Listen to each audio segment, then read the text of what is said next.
الحمدللہ رب العالمین والصلاة والسلام علی سید المرسلین وعلی آلہ واصحابہ اجمعین۔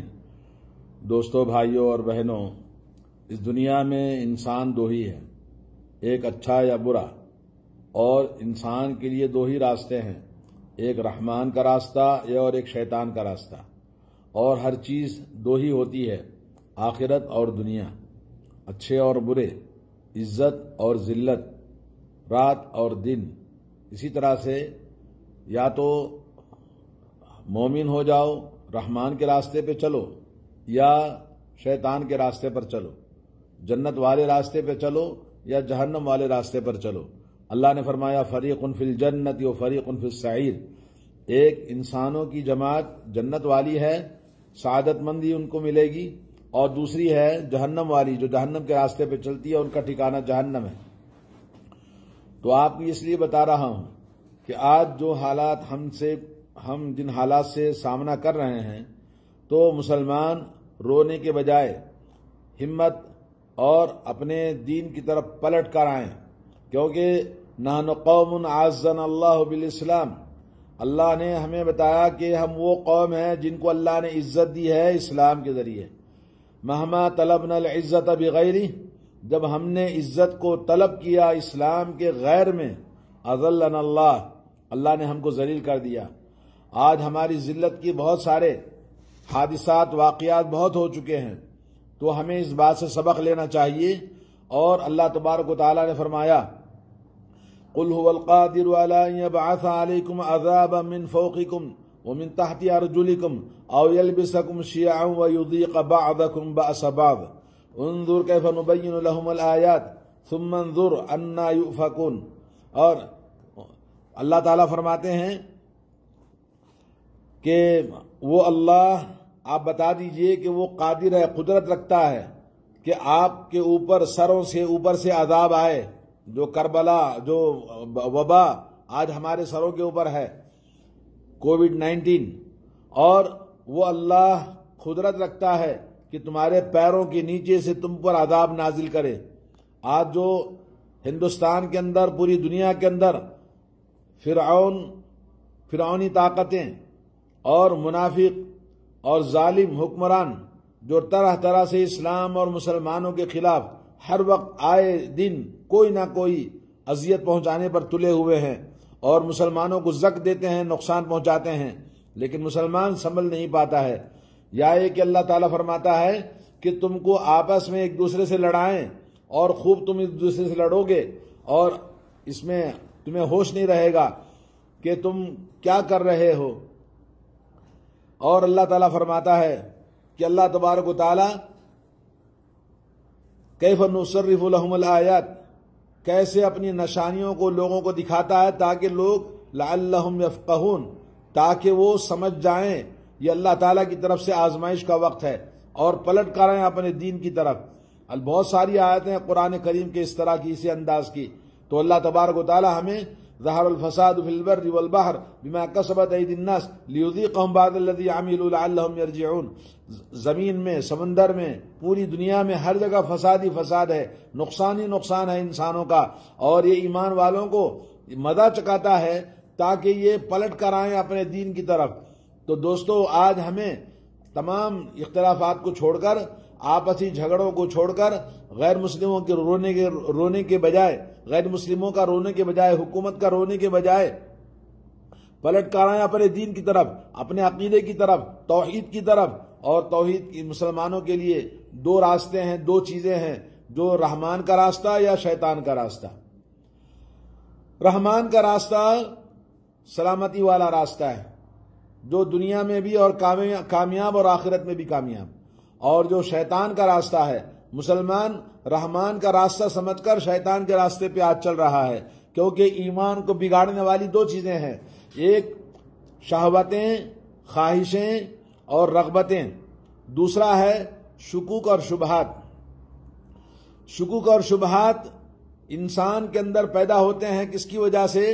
علم کی کمی کی وجہ سے، جہالت کی وجہ سے، شریعت کے علم کو حاصل نہ کرنے کی وجہ سے، اور گھر کے غلط ماحول اور سوسائٹی میں غلط ماحول کی وجہ سے لوگ آج اسی بیماری میں ملوث ہیں۔ یہ بیماری شکوک و شبہات کی انسان کو بہت زیادہ خطرناک اور بہت زیادہ بیمار اور بہت زیادہ اس کو دین سے محروم کر دیتی ہے اور شیطان کے راستے پہ چلنے لگتا ہے۔ جیسے آج لوگ کہتے ہیں کہ جی یہ مولویوں کی باتیں کیا سنیں گے، اس کی بات یہ کہتا ہے، وہ اس کی بات وہ کہتا ہے، تو اس کی بات مانے، اس کی بات مانے۔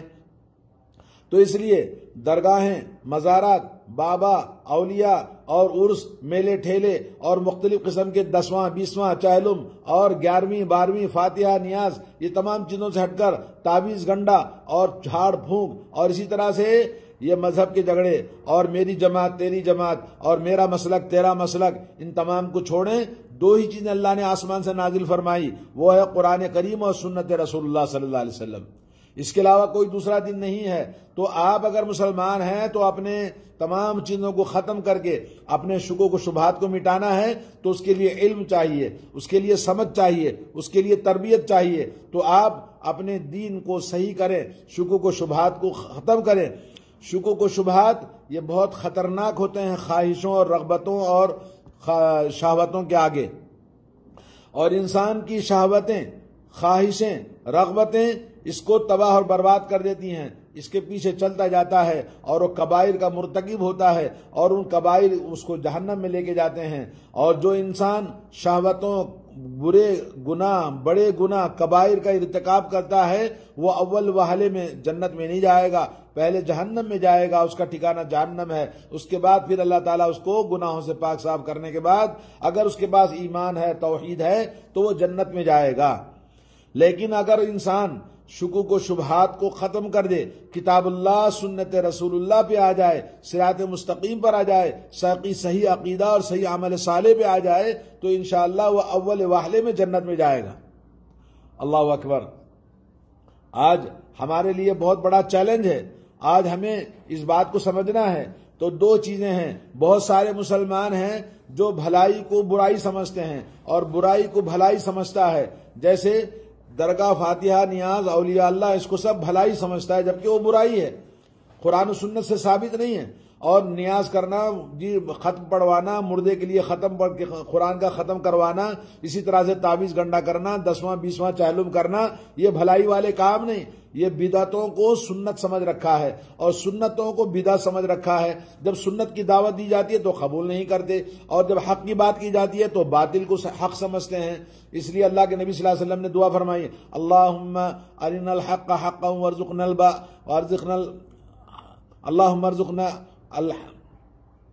اللہم ارنا الحق حقا وارزقنا اتباعہ وارنا الباطل باطلا وارزقنا اجتنابہ۔ میرے دوستو، اللہ کے نبی صلی اللہ علیہ وسلم نے ایسا ہوگا ہمارے درمیان، ایسے فتنے آئیں گے، آپ نے ہمیں بتایا ہے۔ ایک حدیث آپ کو سناتا ہوں، حضرت حذیفہ رضی اللہ تعالیٰ عنہ فرماتے ہیں کہ ایک مرتبہ ہم حضرت عمر رضی اللہ تعالیٰ عنہ کی مجلس میں بیٹھے ہوئے تھے۔ حضرت عمر نے کہا، آپ میں سے کس نے سنا رسول اللہ صلی اللہ علیہ وسلم سے فتنوں کے بارے میں؟ تو سب لوگوں نے جواب دیا کہ ہم نے سنا ہے۔ تو حضرت عمر نے کہا، تم لوگ ان فتنوں کا مطلب یہ سمجھتے ہو کہ آدمی کا فتنہ اپنے مال میں، اپنے اہل و عیال میں اور پڑوسیوں میں، یہ فتنوں کی بات کر رہے ہو؟ بولے ہاں۔ بولے یہ فتنے، انسان کی یہ غلطیاں، یہ گناہ، یہ نافرمانیاں جو اہل و عیال اور مال و دولت اور یا کہ پڑوسیوں کی وجہ سے جو ہوتا ہے، وہ نماز کے پڑھنے سے، ذکر کرنے سے، صدقہ اور خیرات کرنے سے اللہ تعالیٰ معاف کر دیتا ہے۔ میں یہ نہیں پوچھ رہا ہوں، ان فتنوں کے بارے میں پوچھ رہا ہوں جو اللہ کے نبی نے فرمایا کہ جب آئیں گے تو سمندر کی موجوں کی طرح موجزن ہوں گے۔ سمندر کی موجیں جس طرح آتی ہیں اس طرح سے فتنے ایک کے بعد دیگرے بڑے تسلسل کے ساتھ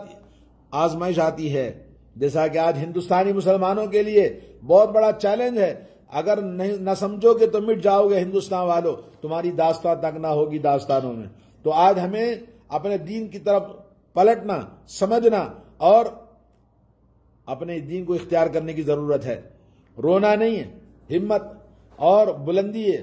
اور خدا تجھے کسی طوفان سے آشنا کر دے، تیرے بحر کی موجوں میں اضطراب نہیں۔ اللہ کے نبی صلی اللہ علیہ وسلم کی یہ حدیث حضرت معاذ نے کہا میں نے اللہ کے نبی سے سنا ہے، نبی علیہ الصلوۃ والسلام سے میں نے یہ حدیث سنی ہے۔ تو حضرت عمر نے کہا واللہ تمہارا باپ تو بڑا عجیب آدمی ہے کہ تم جیسا بیٹا پیدا فرمایا، بڑی تعریف فرمائی۔ اور اس کے بعد کہا، حضرت حذیفہ نے کہا میں نے رسول اللہ صلی اللہ علیہ وسلم سے سنا، آپ فرما رہے تھے فتنے آئیں گے، دلوں پر اس طرح سے اثر انداز ہوں گے، انسانوں پر اس طرح انداز ہوں گے جیسے چٹائی ایک ایک کاڑی کے بعد دوسری کاڑی ڈال کر چٹائی بنتی ہے، اسی طرح سے فتنوں کا مسلسل زندگی کے اندر ایک این آر سی اور دوسرے جو گورنمنٹ کے پلان تھے، پھر کورونا وبا آیا، پھر دلی کے فسادات ہوئے، پھر اس کے بعد میں یہ قانون وہ قانون، یہاں قتل وہاں قتل، یہی ہمارا روزانہ کا معمول ہو گیا ہے۔ اور مسلمانوں کا امتحان اور آزمائش کوئی نئی بات نہیں ہے، دنیا میں ہمیشہ مسلمانوں کے ساتھ کلمہ لا الہ الا اللہ پڑھنے والوں کے ساتھ میں ایسا ہوا ہے۔ اسلام زندہ ہوتا ہے خونوں کو دینے کے بعد میں، خون سے سینچا جاتا ہے، اور اس خون کے ذریعے حضرت صحابہ سے لے کر بڑے بڑے علماء محدثین، ارے آپ کیا ہیں، خلفائے راشدین میں حضرت عمر، حضرت عثمان، حضرت علی سب کا قتل کیا گیا، بے شمار صحابہ کرام کو قتل کیا گیا۔ کیا وہ لوگ برے لوگ تھے؟ تو میرے دوستو، اگر اسلام کے نام سے اگر کسی کا قتل ہوتا ہے تو وہ خوش نصیب ہے، انشاءاللہ اللہ تعالیٰ کے پاس وہ شہید ہے اور اس کا درجہ بلند ہے۔ اللہ کے نبی نے فرمایا فتنے ایک کے بعد دیگرے ہم پر ایسے ٹوٹ پڑیں گے جیسے چٹائی کی کاڑیاں ایک کے بعد دیگرے پڑتی ہیں، اور جو دل ان سے سیراب کر دیا گیا اس نے ان کو قبول کر لیا اور اپنے اندر بسا لیا، اور اس میں ایک سیاہ نقطہ پڑ جاتا ہے، اور جس دل نے ان کو رد کر دیا، یعنی فتنوں کو قبول نہیں کیا ایمان کی وجہ سے، توحید کی وجہ سے، تو اس کا دل سفید نقطہ پڑ جائے گا اس کے دل میں اور فتنے نہیں قبول کرے گا۔ یہاں تک کہ دل کے دو طرح کے ہو جاتے ہیں، دل دو طرح کے ہو جاتے ہیں انسان کے، ایک دل سفید چکنے پتھر کے مانند ہو جائے گا، جب تک آسمان و زمین قائم رہیں گے کوئی فتنہ اس کو نقصان نہیں پہنچائے گا، اور دوسرا کالا مٹیالے رنگ کا اور اوندھے لوٹے کے مانند، اگر سراہی اور کوزے کو اگر اوندھا مار دیا جائے تو جس طرح گٹھا ٹوپ اندھیرا ہو جاتا ہے، ویسے ہی زندگی میں عقل میں انسان کی گٹھا ٹوپ اندھیرا ہو جاتا ہے، نہ اس کو بھلائی دکھتی ہے نہ برائی دکھتی ہے، اور جس پر پانی ڈالے تو پانی بھی گر جاتا ہے، سراہی پہ کوئی چیز رکتی ہے کیا؟ نہیں رکتی ہے، اور اندر کیسے اس کا معاملہ ہوتا ہے، دل بالکل کالا ہو جاتا ہے اور گٹھا ٹوپ اندھیرے کی طرح ہو جاتا ہے، نہ کسی نیکی کو پہچانتا ہے نہ کسی برائی سے وہ اپنے آپ کو روک سکتا ہے، اس بات کو جس خواہش سے وہ چاہے گا چلا جائے گا۔ آج مسلمان اسی طرح سے ہیں، جب آپس میں ہم ایک دوسرے کی بات کرتے ہیں تو مسلمان کے خلاف بولتا ہے، مسلمان کے خلاف کوئی بھی سازش کر سکتا ہے، ایک دوسرے کا مال ہڑپ کر جانا، تہمت لگانا، جھوٹ بولنا، دھوکہ دینا اور غیبتیں کرنا، سب کچھ برائیاں آپس میں کرتا ہے، اور دوسروں کے سامنے ہاتھ جوڑتا ہے، گلا شکوا کرتا ہے کہ ظلم و زیادتی کا، لا حول ولا قوت الا باللہ۔ اس لیے آج ضرورت ہے کہ دو راستوں میں سے ایک راستہ اپنائیں، یا تو دو رنگی چھوڑ دے ایک رنگ ہو جا، دو رنگی چھوڑ دے ایک رنگ ہو جا، سراسر مومن موحد ہو جا، یا تو غیر مسلم کافر ہو جا۔ اللہ تعالی ہم سب کو ہدایت نصیب فرمائے۔ وصلی اللہ علی نبینا محمد وعلی آلہ وصحبہ اجمعین۔